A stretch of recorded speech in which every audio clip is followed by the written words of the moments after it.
बिहार में एनडीए है या फिर बस एक दिखावा है। एक तरफ जीतन राम मांझी कह रहे हैं कि हमारी बात सदन में सुनी ही नहीं जाती, और दूसरी तरफ चिराग पासवान हैं जो हर हफ्ते खुद को मुख्यमंत्री घोषित कर देते हैं। मांझी अब खुलकर कह रहे हैं कि 2025 में 20 विधायक लाने का उनका लक्ष्य है। लेकिन सवाल यह है कि क्या नीतीश और मोदी मांझी की पार्टी को 20 सीटें चुनाव लड़ने के लिए भी देंगे? सीट शेयरिंग ने बिहार में एनडीए के हालात पर सवाल खड़े कर दिए हैं।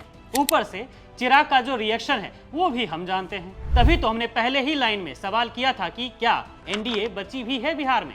मांझी और चिराग के बागी तेवर से संकेत साफ हो गया है कि बिहार में एनडीए की नींव दरक रही है। तो दोस्तों, सहरसा में 21 सितंबर को एक रैली में बोलते हुए जीतन राम मांझी ने एनडीए को आईना दिखा दिया। उनकी पार्टी हम के पास अभी सिर्फ 4 विधायक हैं, जो विधानसभा में बुलाने भर के लिए काफी हैं, लेकिन सुनने के लिए बिल्कुल भी काफी नहीं है। मांझी ने कहा, हमारी आवाज दब जाती है क्योंकि हमारे पास महज 4 ही विधायक हैं, इसलिए 2025 में 20 विधायक लाने का लक्ष्य है। लेकिन असली धमकी तो मित्रों यही थी। अगर एनडीए 15 से 20 सीटें ना दे तो हम अकेले 100 सीटों पर चुनाव लड़ेगी। यह डू और डाई की चेतावनी है दोस्तों। मांझी ने साफ कहा है, हम भिक्षा नहीं मांग रहे हैं, सम्मान चाहिए। जिसके बाद बिहार की सियासी गलियारों में हलचल तेज हो गई। क्या मांझी एनडीए को तोड़ने वाली वजह बनेंगे? क्योंकि बिना सीटों के 20 विधायक लाना तो सपना ही है।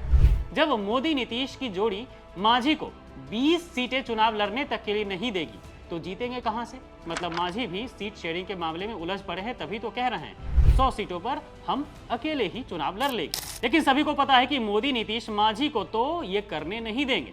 मतलब एक तरफ मांझी और दूसरी तरफ से पहले से ही खोचहा बांस लेकर चिराग पासवान बैठे हुए हैं। और नहीं तो क्या, लोक जनशक्ति पार्टी रामविलास के अध्यक्ष चिराग पासवान पहले से ही नाराज चल रहे हैं। आए दिन नीतीश कुमार पर हमला बोलते हैं। लॉ एंड ऑर्डर खराब है राज्य में, बेरोजगारी चरम पर है राज्य में, पलायन रुक नहीं रहा है, ये सब कुछ कहते रहते हैं चिराग पासवान। चिराग यहाँ तक कि खुद को सीएम फेस बताकर एनडीए की ऐसी तैसी भी कर रहे हैं। जून में ही उन्होंने घोषणा कर दी थी कि वे बिहार के अगले मुख्यमंत्री बनेंगे। बीजेपी तो चिराग के बयानों से तंग आ चुकी है। अगस्त में बंद कमरे की बैठक बुलाई, लेकिन चिराग नहीं माने। हाल ही में उन्होंने कहा, मैं 243 सीटों पर लड़ सकता हूं अगर जरूरी हो तो। साथ ही चिराग पासवान के समर्थक एक मंच पर कह रहे थे कि हमारा सीएम कैसा हो, चिराग पासवान जैसा हो। उस पर भी चिराग पासवान ने अपनी सहमति जताई थी। नीतीश का अहंकार, चिराग की महत्वाकांक्षा, मांझी की बगावत, यह एनडीए का आंतरिक युद्ध है।